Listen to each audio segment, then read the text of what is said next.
అండి, అందరూ ఎలా ఉన్నారు? బాగున్నారా? నేను బాగున్నాను. ఇవాళ నేను చూపించబోయే రెసిపీ క్యారెట్ హల్వా. ఈ క్యారెట్ హల్వా కోవా లేకుండా పాలతోనే ఎంతో పర్ఫెక్ట్గా చేసుకోవచ్చు. అయితే క్యారెట్ హల్వాని ఎలా చేయాలో చూసేద్దాం పదండి. ఇక్కడ నేను 1 కేజీ వరకు క్యారెట్ని తీసుకున్నాను. నేనైతే ఇక్కడ హల్వా క్యారెట్లను తీసుకున్నాను. మీకు ఒకవేళ ఇవి దొరకకపోతే మీరు రెగ్యులర్గా వాడే క్యారెట్ని అయినా తీసుకోవచ్చు.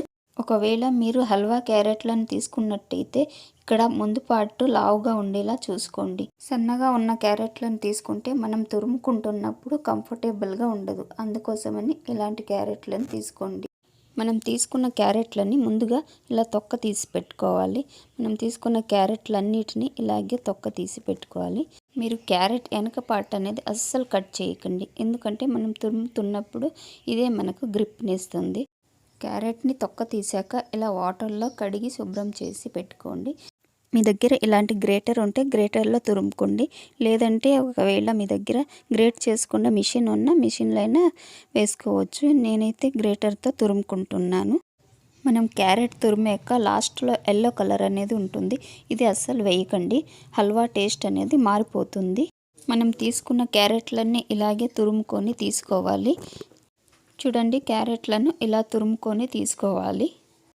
తీసుకున్న క్యారెట్లో ఇలా 200 గ్రామ్స్ వరకు వేస్టేజ్ అనేది పోయిందండి. ఇలా పెద్ద క్యారెట్ తీసుకోవడం వలన మనకి వేస్టేజ్ అనేది ఎక్కువ అవ్వదు. ఇలా సన్నగా ఉన్నది తీసుకున్నామంటే ఎల్లో కలర్ ఎక్కువ ఉండి వేస్ట్ ఎక్కువ అయిపోతుంది. అందుకని మీరు చూసి తీసుకోండి. ఇక్కడ నేను కుక్కర్ని తీసుకున్నాను. ముందుగా తురుముకున్న క్యారెట్ని కుక్కర్లో వేస్తున్నాను. క్యారెట్ తురుముని కుక్కర్లో వేశాక ఇక్కడ నేను 1 లీటర్ పాల వరకు కాంచి పక్కన పెట్టేసుకున్నాను. ఇందులో సగం పాల వరకే మనం కుక్కర్లో పోసుకోవాలి, మిగతా పాలని పక్కన పెట్టేసుకుందాం. ఇప్పుడు కుక్కర్ని స్టవ్ మీద పెట్టి 2 విజిల్స్ వచ్చే వరకు మనం ఈ క్యారెట్ని ఉడికించుకోవాలి. ఇప్పుడు కుక్కర్ 2 విజిల్స్ వచ్చాక స్టవ్ ఆఫ్ చేసేసుకొని ప్రెషర్ పోయేంత వరకు మనం పక్కన పెట్టేసుకోవాలి. ఈలోపు స్టవ్ మీద ప్యాన్ పెట్టి ఇప్పుడు ఇందులో 1.5 స్పూన్ నెయ్యిని వేసుకోవాలి. నెయ్యి వేడయ్యాక ఇప్పుడు మనం ఇందులో జీడిపప్పును వేసి వేయించుకోవాలి. ఇక్కడ నేను 15 బాదం పప్పులు అలాగే కొన్ని జీడిపప్పులు అయితే తీసుకున్నాను. ముందుగా జీడిపప్పులే వేపాలి, బాదం పప్పులు వేపట్లేదు. ఇక్కడ నేను స్టవ్ని మీడియం ఫ్లేమ్లో పెట్టుకొని గోల్డెన్ బ్రౌన్ వచ్చేంత వరకు జీడిపప్పును వేపుకొని తీసుకోవాలి. ఫ్లేమ్ని హైలో పెట్టారంటే జీడిపప్పులు మాడిపోతాయి. ఇదిగోండి, ఇలా ఫ్రై చేసుకొని పక్కన పెట్టేసుకోవాలి.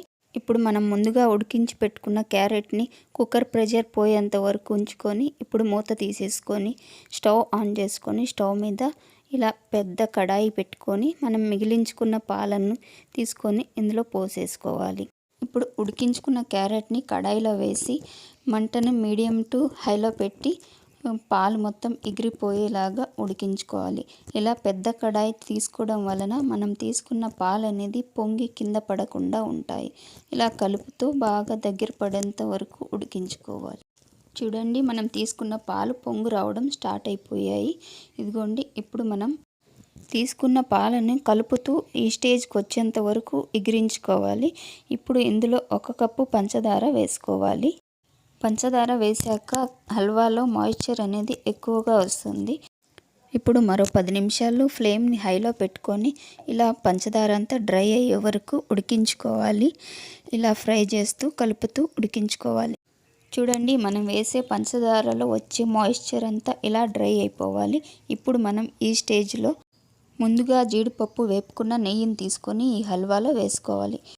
ఇప్పుడు మరో 10 నిమిషాలు బాగా కలుపుతూ ఈ హల్వాని బాగా ఫ్రై చేసుకోవాలి. అప్పుడే మనకు ఆ టెక్స్చర్, ఆ టేస్ట్ అనేది బాగా తెలుస్తుంది. చూడండి, ఇలా కలుపుతూ ఫ్రై చేసుకోవాలి. ఇప్పుడు ఇందులో కట్ చేసి పెట్టుకున్న బాదం పప్పు అలాగే వేపుకున్న జీడిపప్పును తీసుకొని ఈ హల్వాలో వేసుకోవాలి.